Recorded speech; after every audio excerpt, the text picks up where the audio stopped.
With us getting a new Spider-Man and the new Avengers movie this year, plus the rumors that after Avengers Secret Wars, the MCU is getting rebooted, it made me wonder which direction they should take Spider-Man. At this point, we have seen 3 different versions of a live-action Spider-Man, and all of them start out in high school. I think for a new fresh take, they should start out with Peter Parker already being an adult in his early 20s, having already graduated college. Peter Parker being an adult would mean that he's been Spider-Man for almost 10 years. And starting out with Peter Parker being an adult, it would be easy to show how intelligent he is as Spider-Man by all the gadgets that he has built for his suit. I think the new MCU should establish Spider-Man as a superhero in the same way the new DC universe establishes Superman as a superhero. That way, Peter Parker has been Spider-Man for years, and he has already fought all the villains that make up the Sinister Six, setting up a Sinister Six down the line. And the crucial part of telling Spider-Man's story is showing how he's only a superhero in a world full of superheroes. That way, it makes more sense that he's a grounded superhero. Because in a world where Spider-Man is the only superhero, he is the most abnormal thing ever. It doesn't make sense he's a grounded superhero where he's the only superhero with just unnatural abilities. But if Spider-Man is in a world full of superheroes that have a bunch of superpowers, that with people that can fly, super strength, and all that stuff, it makes sense that someone like Spider-Man is a more grounded superhero in New York. So this new MCU needs to do a good job establishing that Peter Parker is just a superhero in a world full of superheroes that has had superheroes for a long time. Similar to how in the Superman movie, they showed that metahumans have existed for the last 300 years, and Superman is just a recent superhero for the recent era, which also will pay off down the line as it will help with the world building for the new MCU. Really quick before we continue with the video, I see that 99% of people that watch my videos are not subscribed. So if you please could subscribe really quick, it would help me out a lot. Continue into the video. Another thing the Insomniac games did very well was the introduction of Miles Morales into the universe. Miles Morales starting out as a side character before getting his powers in the first movie, to then getting his powers by the end of the movie and getting trained to be Spider-Man either on the Spider-Man suit or getting his own project while Peter Parker is a minor role and we focus on Miles Morales, and then we get a third movie with a team up of Spider-Man with both Peter Parker and Miles Morales. I think it only makes sense with how much more popular Miles Morales has been becoming in the last decade, that they need to realize that to move forward the Spider-Man mythos. Just think about how popular Into the Spider-Verse has been and how popular Insomniac games have been, where both Miles Morales have played a significant role in both of those projects. Now just think about how big he would be in live action. I know he's very popular, but we need to see a live action Miles Morales.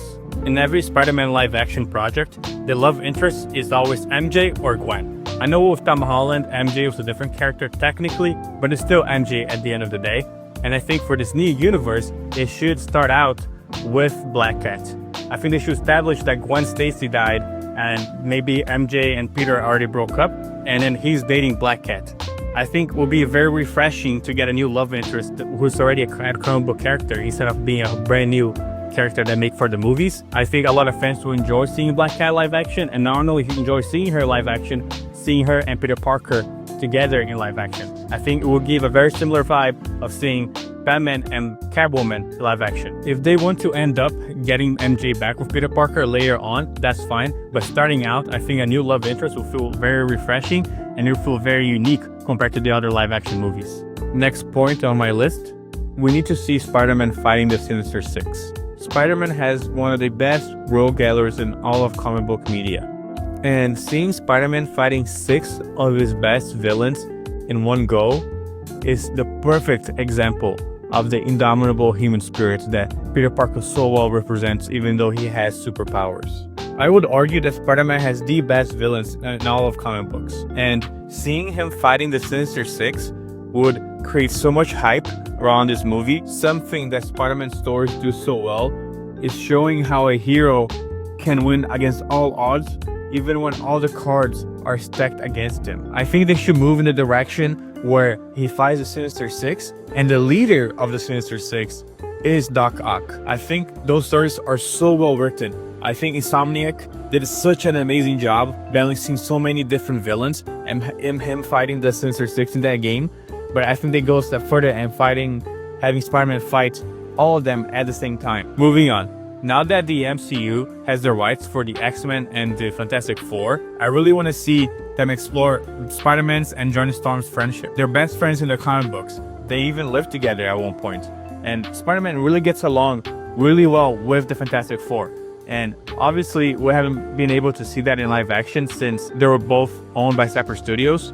But now this is a perfect opportunity to do something new and showcase that in the movies. Just imagine Peter Parker finding out about the Venom symbiote and him taking it to Reed Richards and seeing that in live action. How awesome is that? I believe that a big component of this next phase in the MCU is gonna be having superheroes showing up in different projects more casually, especially if they all live in New York.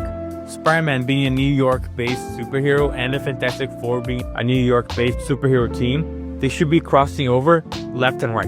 It doesn't make sense where the city is in danger and the Fantastic Four is dealing with it and Spider-Man is not dealing with it at the same time, or vice versa. I remember watching the Hawkeye show and seeing all this stuff going down, and I'm like, where the hell is Spider-Man? He is right there. He lives right by the Rockefeller Center, as shown in the end of the Spider-Man movie. And it would only make sense that he pops up to help. Moving on, we have gotten way too many live-action Spider-Man movies for us not to have gotten a comic book accurate symbiote suit. I really want to see a symbiote suit that is comic book accurate and that is comic book accurate for Spider-Man to fight. Because obviously Tobey's Venom was not good. We didn't get one with Andrew, and we got the Venom in the Venom movie, which is whatever, is cool. But I want to see Spider-Man fight the Venom like he fought Venom in the Insomniac games. I want to be scared of Venom. I want to be scared for Spider-Man when he's fighting Venom. He has to be almost like a bigger threat than fighting the Sinister Six when you think about it, because it has to be the next step in Peter's fighting crime. Like, it has a monstrous Hulk-size-like villain. I wouldn't do a Venom villain in the first movie. I'll save it for the second or third movie just to escalate the plot where we don't get Venom right away. But I think it would be very necessary for Spider-Man to get a live-action Venom where it's comic book accurate and it's scary and it's a big monster villain. Next on my list, I want to see Spider-Man really represent the indomitable human spirit. I want to see him, I don't want to see him suffer like his whole story, Peter Parker, but when he's fighting against Spider-Man and fighting his villains, especially fighting the Sinister Six, I want the audience to sit there and think, there's no way he's gonna win this fight. There's no way he's gonna get out of this.